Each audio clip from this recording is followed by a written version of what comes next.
Last வரைக்கும் மோகன் sir உங்களோட கண்ண மட்டும் தான் பார்த்திருப்பாங்க அந்த படத்துல. ம். லாஸ்ட்ல முடிக்கும்போது ஓடி வரும்போது உங்களோட கண்ண மட்டும் தான் அவர் பார்ப்பாரு. வேற எதுவும் Yeah. இருக்காது. சோ அது பட் ஆடியன்ஸ்க்கு ரொம்ப டிஸ்டர்பிங்கா ட்ரூத்ஃபுல்லி இருக்கும். ஆர்டிஸ்ட் படம் பார்க்கறச்சே நாங்க இன்னும் நல்லா பண்ணியிருக்கணும். நெக்ஸ்ட் டைம் இப்படி பண்ணலாம், அப்படி பண்ணலாம். இந்த ஷாட் நல்லா வரல. நாங்க வந்து வேற யோசனைத்தோ கனெக்டே ஆகாது. ஆமா. நமக்கு வந்து நம்ம மிஸ்டேக்ஸ் மட்டும் தான் தெரியும் நமக்கு. Yeah it's a strange thing. என்னோட படம் நான் அதிகமா ஏதாவது பார்க்க ஏதாவது மாட்டேன். சொல்லுங்களேன். பார்த்தா கூட ஐயோ! அந்த ஷாட் சரியா பண்ணலையே! இன்னும் நல்லா பண்ணியிருக்கணும். அதான் தோணும். ஏதாவது ஒரு படம் அப்படி ரொம்ப ரசிச்சு நீங்க உங்கள மறந்தீங்க. அமலாக்குள்ள ஒரு ஒரு ரிவ்யூவர் அவங்க கிரிட்டிக் இருப்பாங்கல்ல. என்ன நீ இப்படி பண்ணியிருக்க அப்படி நீங்களே உங்களுக்கு சொல்லிக்கிறீங்க இல்லையா? அப்படி நீங்களே உங்கள மறந்து ரசிச்சு பார்த்த படம் உங்களுக்கு நீங்க நடிச்சதுல? கணம். ஆ. ஐ திங்க் ஹீரோயின் விட்டு கேரக்டர் ஆர்டிஸ்ட் வரப்போ அந்த டென்ஷன் போயிடுச்சு.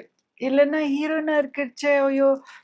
லுக்ஸ் பத்தி, ட்ரெஸ் பத்தி ரொம்ப டென்ஷனா இருக்கும். there's so much pressure on the heroine.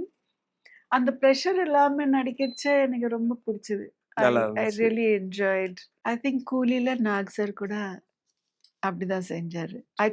I thought his performance was flawless.